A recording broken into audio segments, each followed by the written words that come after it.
Oh, my stars and garters! As I live and breathe.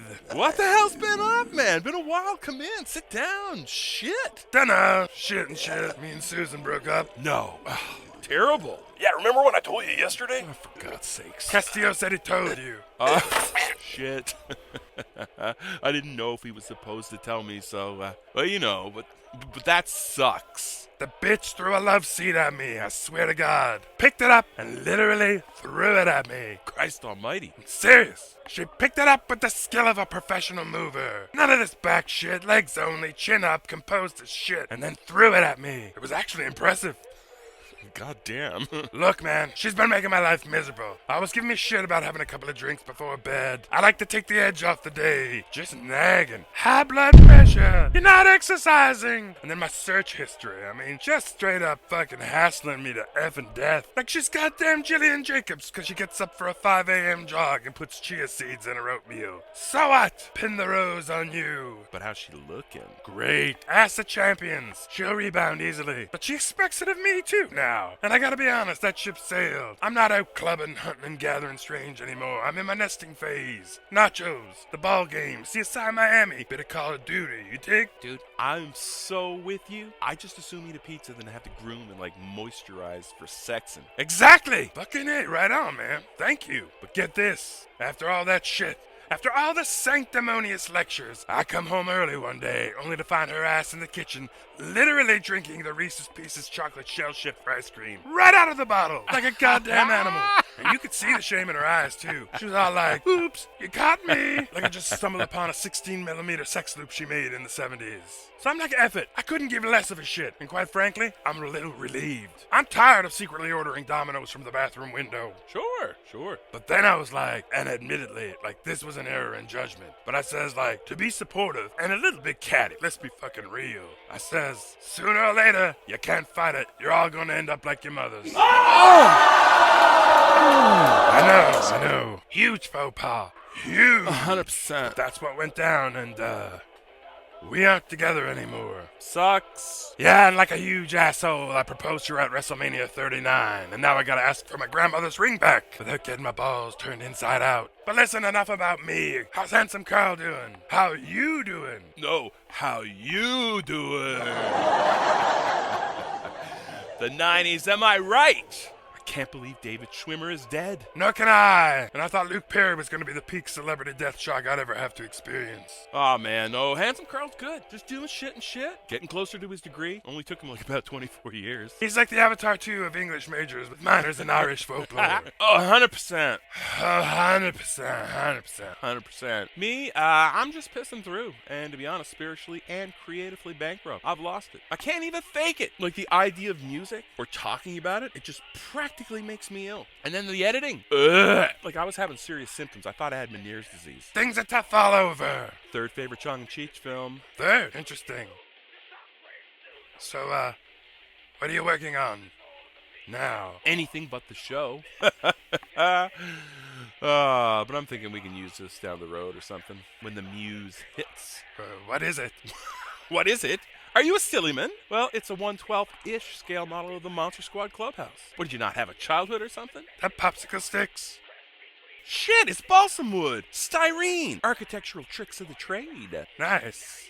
Oh shit, I almost forgot. I'm doing a stand-up comedy workshop next weekend. I'm working on some new material. Oh, yeah? Like Jesus being a carpenter and shit. But like nobody in the Bible ever talks about whether he was good or not. And then I could like riff about like how awkward it would be like writing Yelp reviews for Jesus today.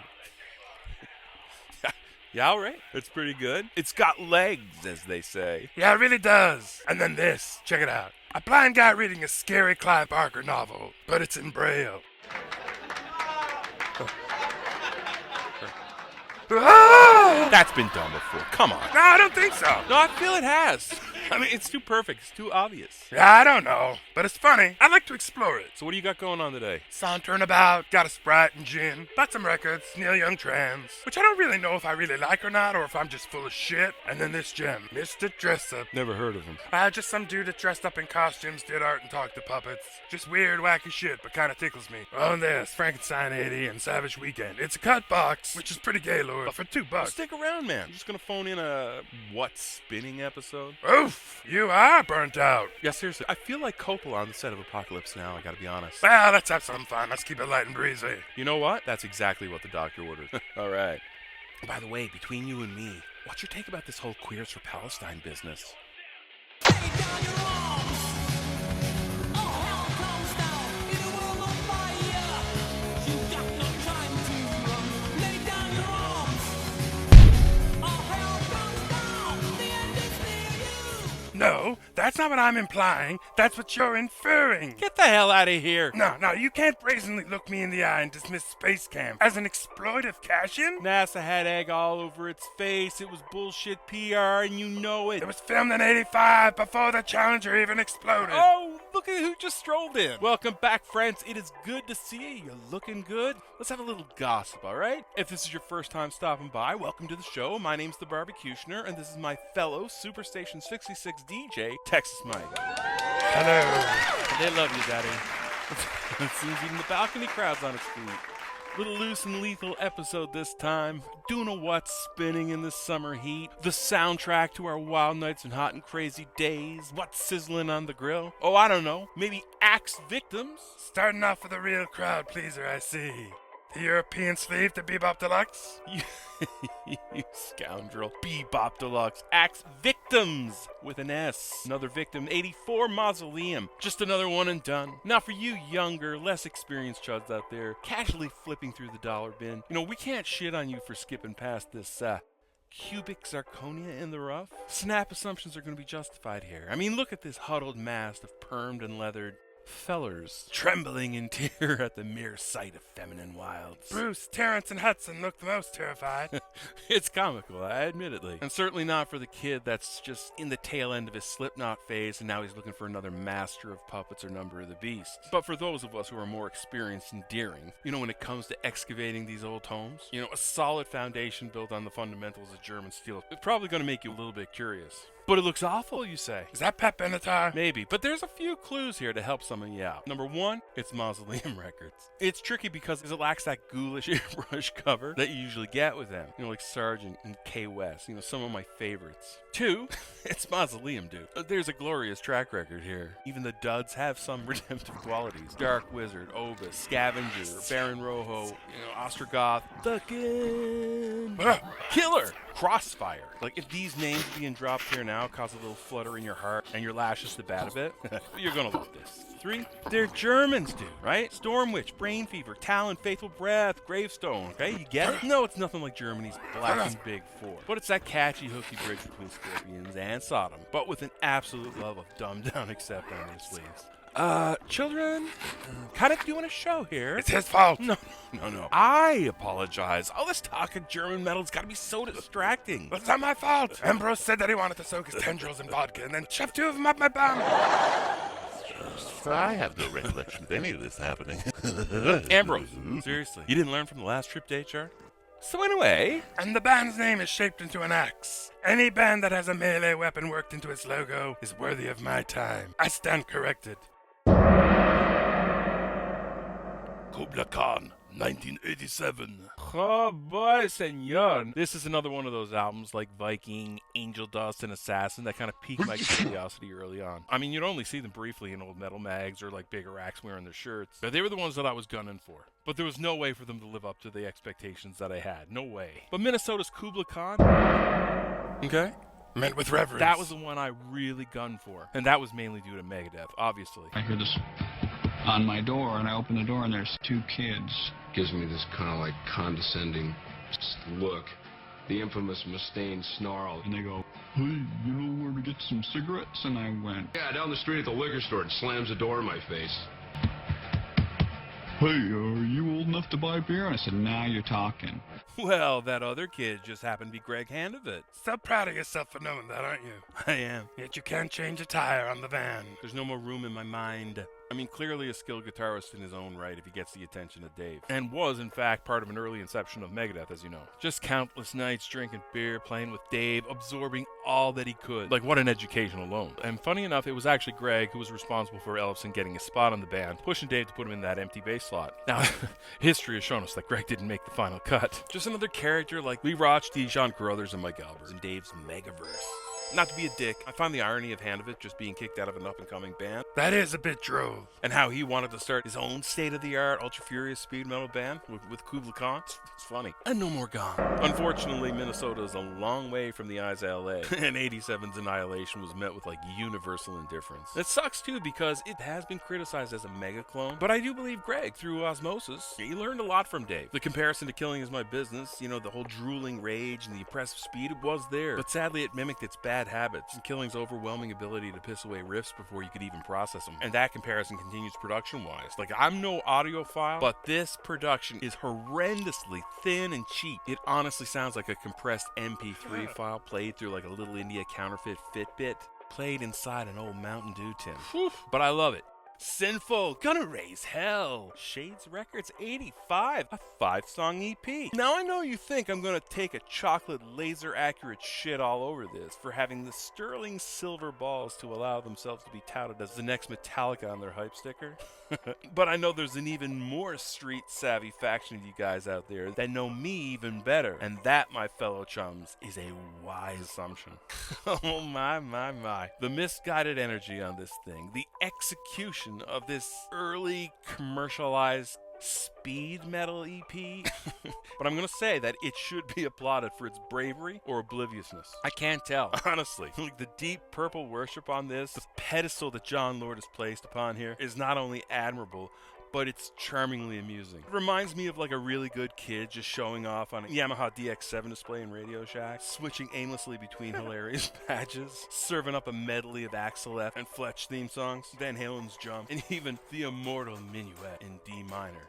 And here's my big hype here. Musically, as hilarious as it is, it's a blast, but it comes off with a sense of urgency that kind of reminds me of a tormented young man shamelessly begging his chaste girlfriend for a slide into second base. Why do you say we go park out by the lake? My glands are out of control. For a nearing 10 o'clock curfew. Yes, exactly. Look what we have here, said the spider to the fly. Now let me ask you a question. How much do you think this slab of OG majesty is going to set you back, huh? Surely said majesty of the album cover alone should demand like a 3-digit price tag of, say, Medieval Steel, Black Knight, or Salem's Witch, right? $40. What? I'd say about $30 to $40. Dude, what the hell, man? I'm right? Well, yeah, but you were supposed to be like 2,000. It's like telling a story. Guess how many fish I caught today? And like an asshole, you say 500. And then like a bigger asshole, I gotta say, no, I caught 10. Which is impressive, but it's not impressive anymore. And goddamn, dude. So hot, it's a $30 record. Who gives a shit? Probably another one and done for you nerds to jerk off over. No, it's... Don't go getting moody. We can start again, edit it out. Well, it's not the same. It wouldn't feel natural. Let's just start over from when I said 40. Yeah. I'll say whatever. You want me to go Chicago Paradox? Like 10 grand? But now that's just pure bull roar, right? You don't think collectors would know about a valuable record like that? I don't know, guess like 400 euros. All right, tell me when. Don't fuck it up. And action. Now let me ask you a question. How much do you think this slab of OG majesty is going to set you back, huh? That font alone looks like it's probably going to set you back about $300, maybe $400. You think so, right? Nice guess, mon frere. 30 to 40. Get the fuck out of here. Dollars? No. Dollars. Canadian. I can't believe it. My record collecting approach has been flipped on its head. So is it shit? Nope. It's great. No. You know, Outskirts new album. By outskirts, we talking Desolation Angels, Blade Runner 100? Talking 85. 85? Exactly. Shit off, man. That's basically a 40-year-old stripper. Hey, I'm 47. And no one wants to see you naked either. You're the exact same size as me, asshole. Exact. Yeah, but I'm not stripping either. Well, you don't have to. You never wear pants. Your dick is always hidden by that shag carpet. You're like an Iranian Chewbacca. Fuck you. My panaz emerges when aroused, okay? Well, that's good to know. I'm a grower, not a shower. All right, are we done here? Yeah, man, it's fun. It's triumphant. No one's going to be inspired to flip a bar stool or anything, but I like this style. Black Axe and MSG meets Paul Di'Anno's Battle Zone. Schenker and Battle Zone.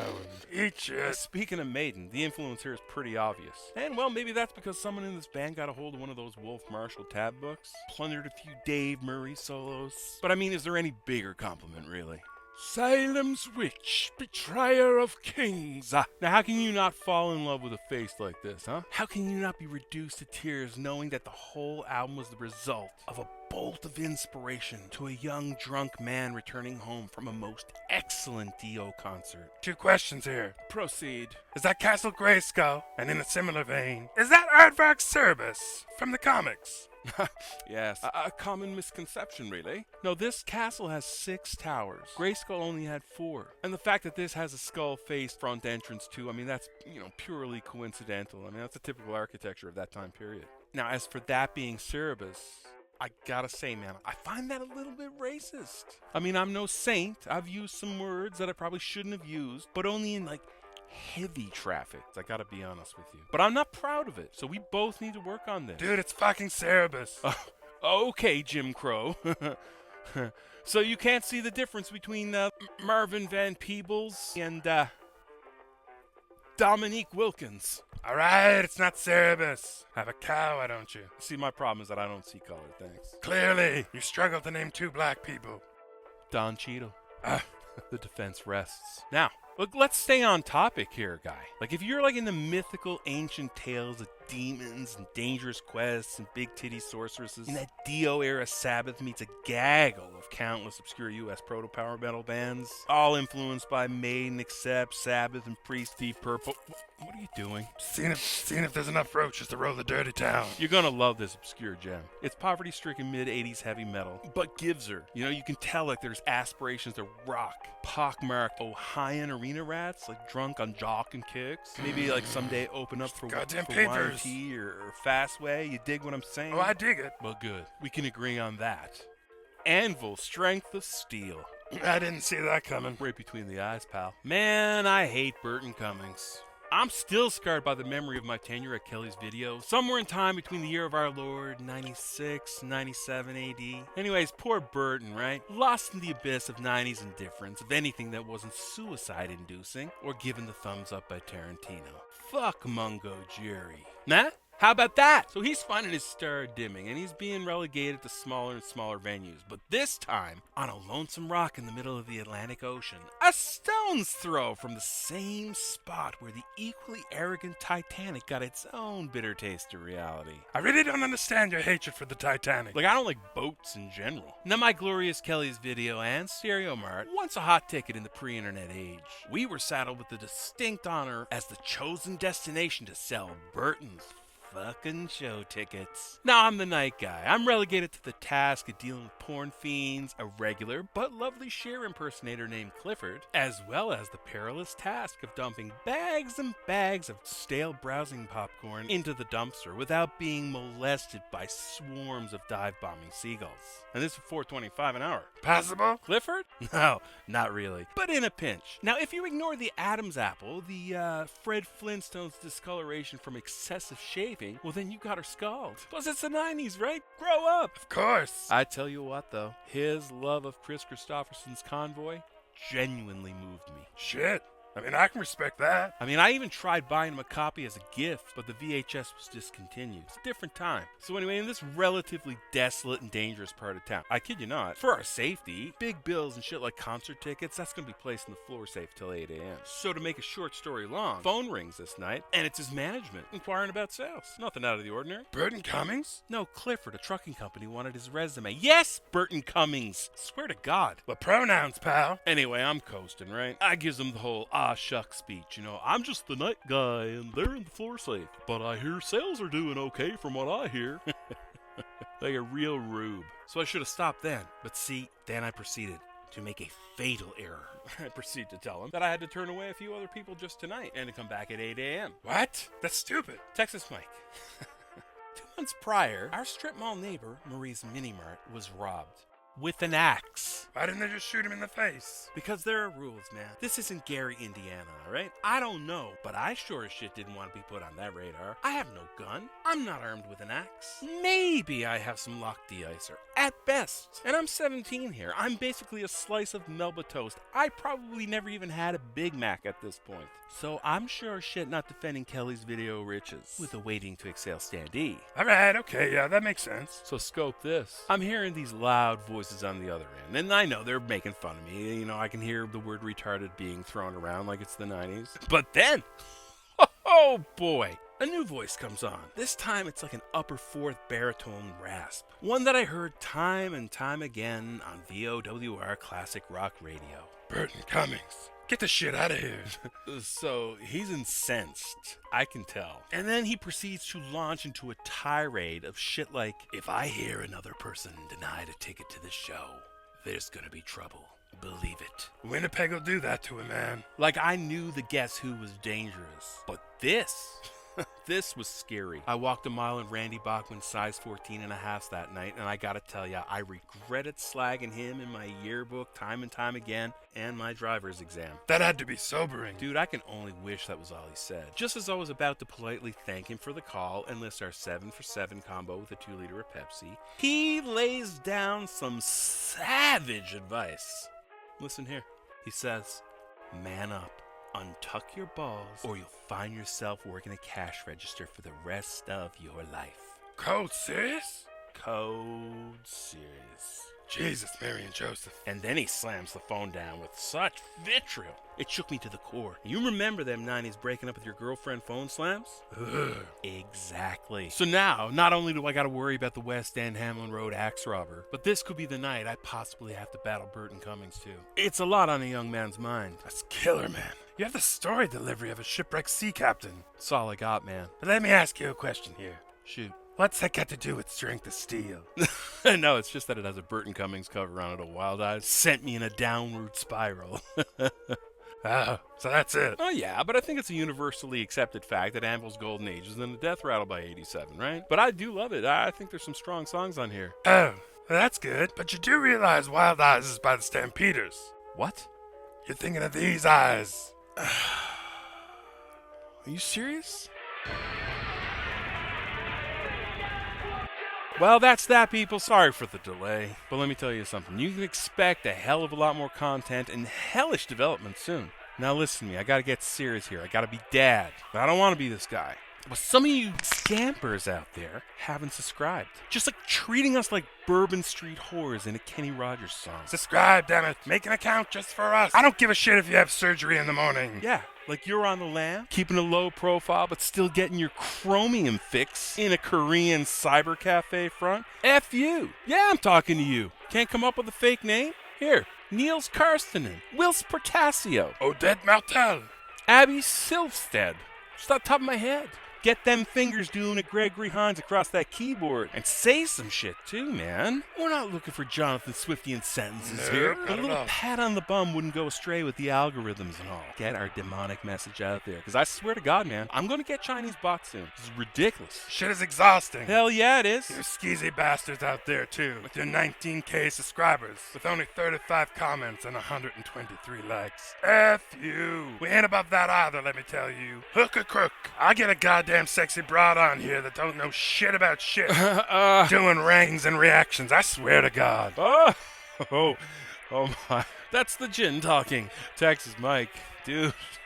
All right. Sorry, a sexy African-American broad. All that we found and within, lost in the